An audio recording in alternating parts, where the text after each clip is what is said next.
Hello, welcome back to my second ever video. First video was a little solo camp on a pretty tame mountain. This one's going to be a little bit different. I'm going to go somewhere a bit further away, a bit harder, somewhere I've never been before. So it should be interesting. I'm really looking forward to it.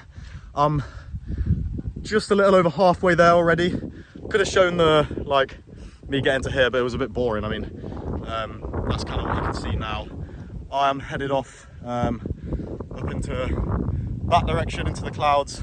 I'm actually going to be camping in a cave tonight, fingers crossed. To give you some context of where I'm going to be staying tonight, I'm currently walking the Fairfield Horseshoe Loop, which is like a 20k circuit on the edge of Ambleside.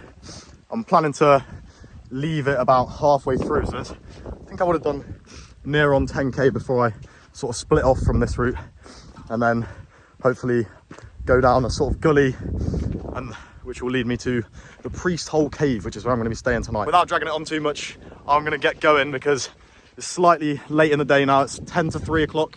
10 to 3 o'clock. You know what I mean? 10 to 3. Don't know if you can see that. So my aim is to get there while there's still a bit of light. Hopefully I'll join you a bit higher up or at the cave, and I can explain a little bit more about what I'm going to be doing. But yeah. Whoa! Woo!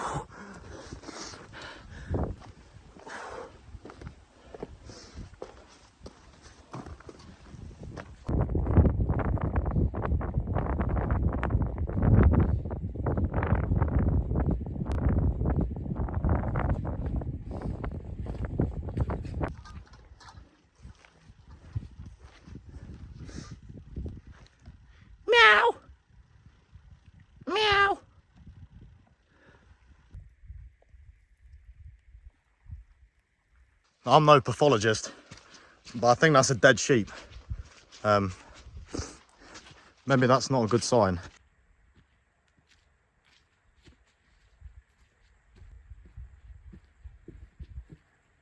You see, now I'm confused, because where I've found this head, look at that, look, lovely set of gnashes, looks like Rob Beckett.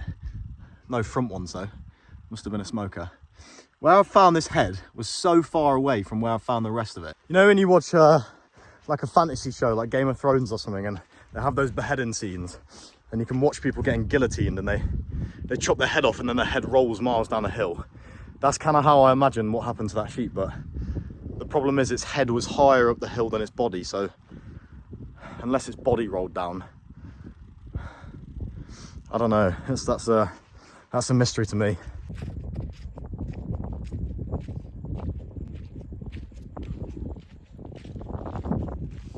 Big bird just flew past me.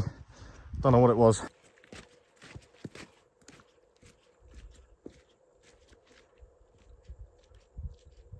The weather is not ideal. I'm going down there. Ran out of water in one of my bottles, so I'm going to use this little stream to fill up again.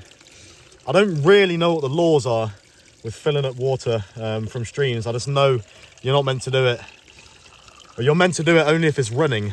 Although I did hear a story once about a guy who filled it up from a stream that was running, drank from it, and then a couple of days later died because it turned out there was a sheep that was dead at the top of the stream and he didn't see.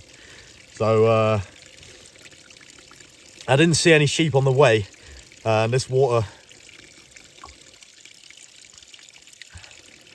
it doesn't taste like dead sheep, so I think we're in the clear.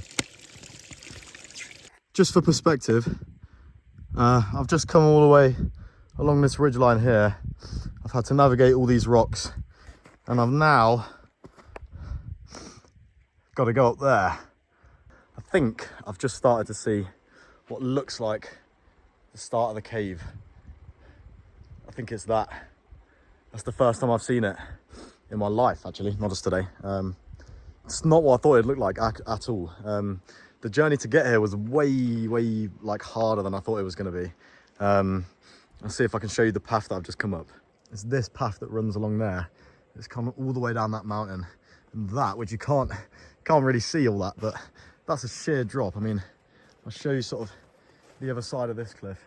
Again, just sheer drop the other side of that. Gonna get my reaction of seeing the cave for the first time, because I'm really excited about it. Oh, shit. This is where I'm going to be spending my night tonight. Oh, wait, no, yeah, it is. Yeah. Oh, look at this. Oh, yeah. So people have definitely been here before because there's like a roll mat and actually what looks like an airbed. So people haven't cleared away their stuff, or they've just left it here for another time. I don't know why you would though. Overall, this thing looks solid. As a place to stay, I think it's going to be absolutely perfect. It does look like it might be a bit cold. It's also not as big as I thought it would be. There is a track that goes further that way, so I'm going to explore that a little bit and see if there's anything else there. Mum, if you're watching, look away for this bit, especially because I nearly just slipped over.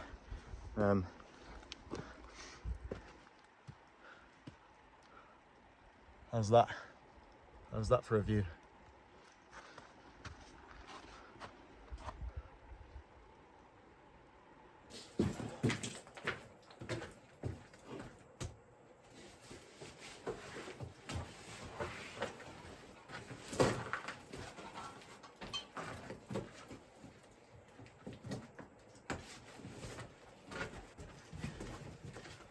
This is an absolutely legendary find. I don't have anything to put like in it. I think it's supposed to be one of those chairs that you put a little inflatable chair in, but I can put it sort of against there. And now I've got a chair, and that's ideal. There is also that mat there, which was there when I got here, but I actually think I can make use of it because I've brought stuff to put on the ground, but it's going to be so cold that realistically any added padding or layers I can put between me and the ground is going to make a world of difference. So I think I'm just going to lay that flat on the ground, and it's a bit of extra warmth.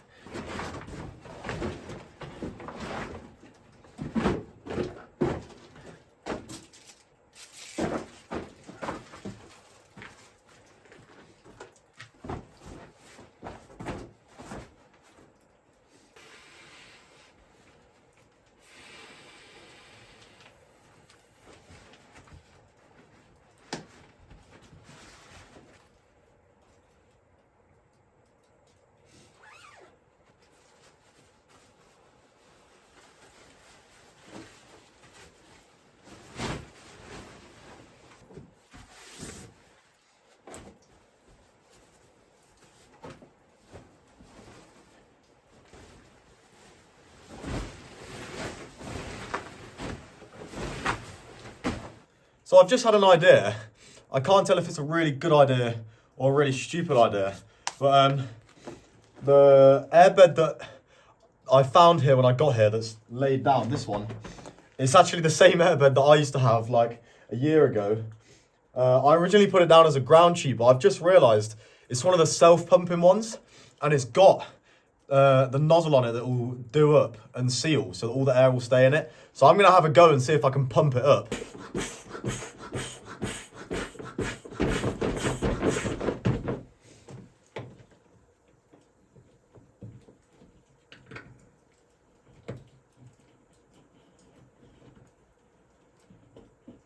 It's holding air. There's like a puncture probably about that big that's like slowly hissing air out. It stops though sometimes, so I'm praying that I can get some air in the mattress when I go to bed tonight, because that could be the difference between staying warm tonight and not. I'm going to try and show you the setup that I've got going on here, because I genuinely think this might be the best camping setup I've ever had. And it's by sheer luck. Well, part of it's luck, part of it's good planning. So I'll show you here. Okay, so currently this is what I'm working with. Got the outside of the cave there. This is where the setup starts. Got my chair set up there for when I need to sit down. Got my sleeping setup here. Look at that. I mean, I know this is losing air, but this double mattress is still fairly pumped up. Oh my God, this is incredible. So the setup I've got, let me just show you, is I've got the double bed down here. I've then got my Alpkit Cloud Base roll mat underneath. I've then got a bivy bag And inside this bivy bag, I think it's an Alpkit bivy bag. Inside this bivy bag is my sleeping bag, and inside that is my pillow. I think I've also got some stuff charging in there at the minute, so I'm keeping that warm. So this is my setup. Now, for those people wondering why the roll mat isn't inside the bivy bag, or even inside, well, you can't put it inside the sleeping bag, but why it's not in the bivy bag? Because I actually thought the same thing. I'll tell you what somebody told me about a couple of hours before I left here, which is basically that because of the way these bivy bags are designed, if you put your roll mat inside the bivy bag, it will essentially stretch it out, so it will make the bivy bag a lot flatter because you've got something flat inside it, which in turn squishes the sleeping bag, so it compresses it. The way these sleeping bags work is they have duck feathers or whatever feathers is inside them to make them puffy, and the puffier they are, the warmer they are. So if you stretch this bivy so it's flat, it will be compressing the sleeping bag, which will make them less warm than they're actually designed for. So hence why the roll mat is outside the bivy bag, in case anyone was wondering. Don't know if you can tell, but it is starting to get a little bit dark now. Still really misty, but you literally, like, the visibility is getting less and less by the minute. So I can tell the sun's setting. The time is 6 o'clock, bang on. So I think the sun should have set by now. The sunset said 5:47.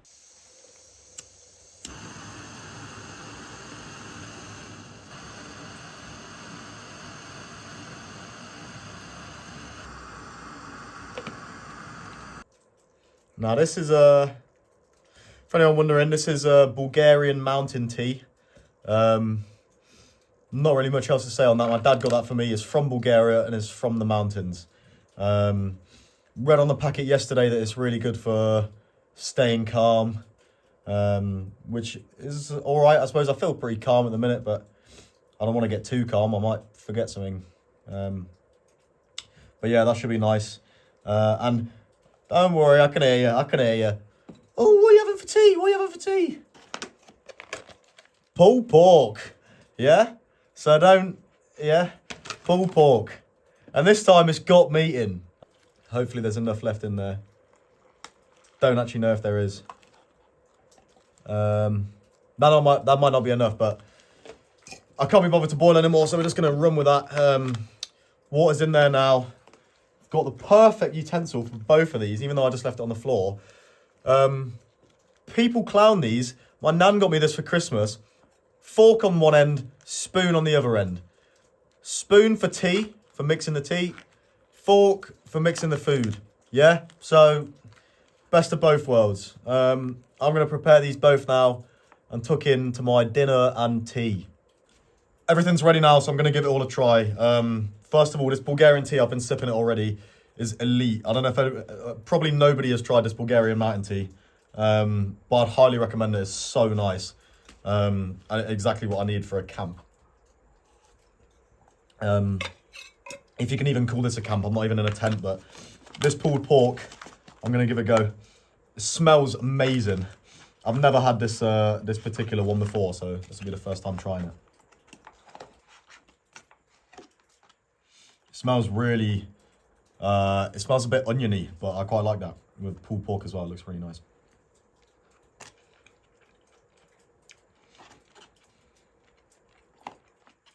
Oh my God.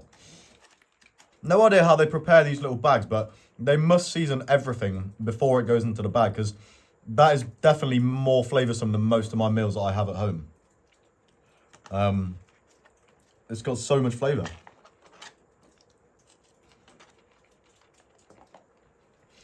I'd happily have that for dinner in my own home. That's how nice that is. Raging success for dinner. Lovely tea. All my batteries are really low now. My phone battery's low and the battery for the gimbal is low. It's also really cold outside, so everything is just going to get drained more. So I think I'm going to put everything away, keep things warm overnight. I'll probably say a little good night before I go to bed. But until then, yeah, I'm just going to get everything packed away. I'm ready for bed. I'm very cozy, very warm. Joe, you said I would be cold tonight. Shows how much you know, mate. So, obviously, today's been a long day. Like, I'm ready for bed. It's still kind of early, but I'm gonna head to sleep. It's such a clear night outside. I'd show you the stars, but I can't be bothered to get out of bed again. So, yeah, there's no way I can show you them. Sorry. I thought I would be a lot more scared.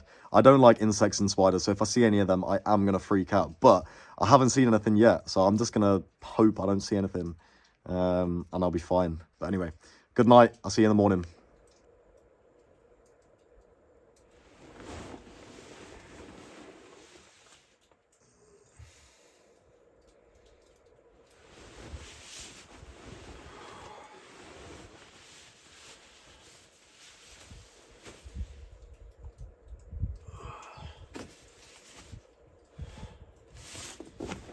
Morning.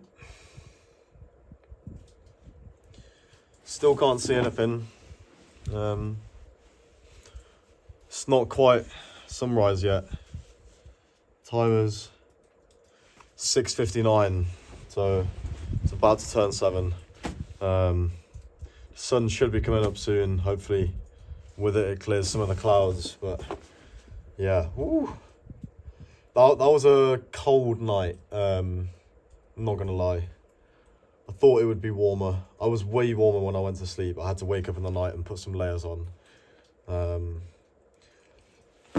terms of comfort, this airbed deflated after about an hour.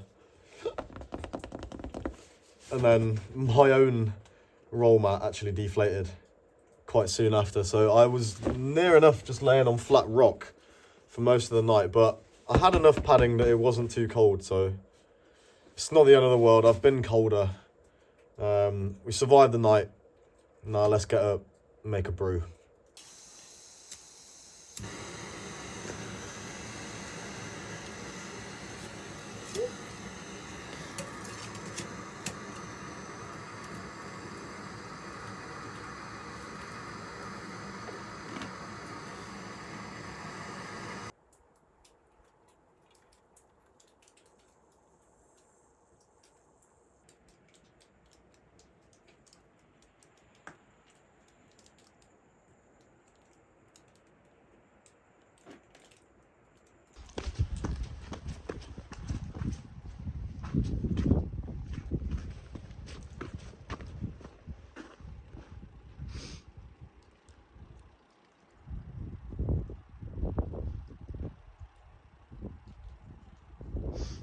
Wow.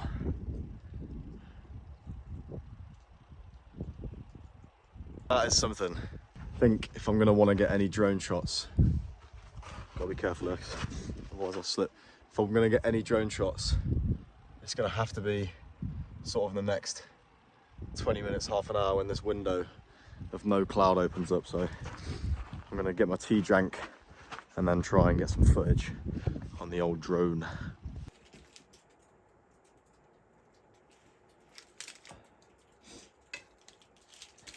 Nothing special for breakfast this morning. Just got some breakfast bars. Can't be bothered to make anything. Didn't bring anything to make. These are fine if you're going camping. I just need something to fuel me so I can get back down.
Yes!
That's coming with me. Don't know who's left this up here. There's so much, I mean, stuff like that. If I can fit it in my bag, I'm gonna take it with me. My bag's packed up, the cave is clear. Obviously, practice and leave no trace. That's exactly how I found it. What a camp though, I mean, absolutely loved it. This whole experience has been so cool.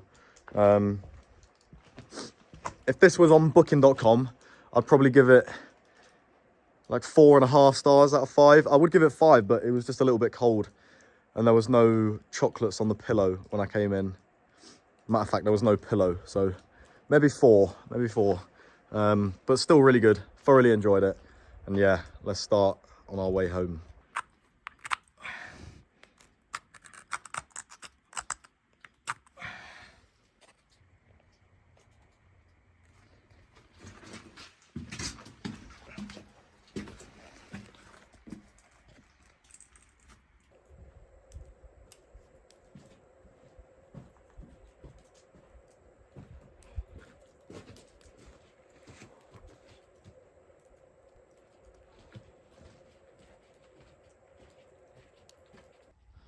Looks like it's going to turn into a really nice day. Still early. But that is what I've just had to come back down. The cave is somewhere up there. I think it's about there somewhere.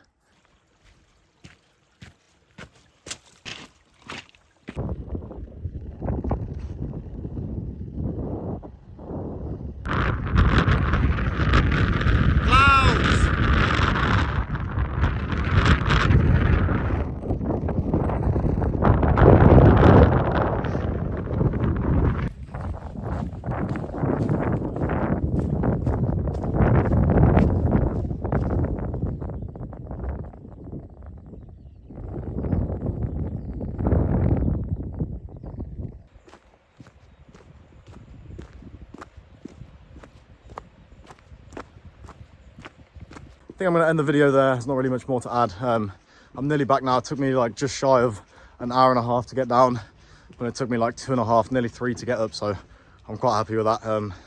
Definitely up there, one of the coolest things I've done.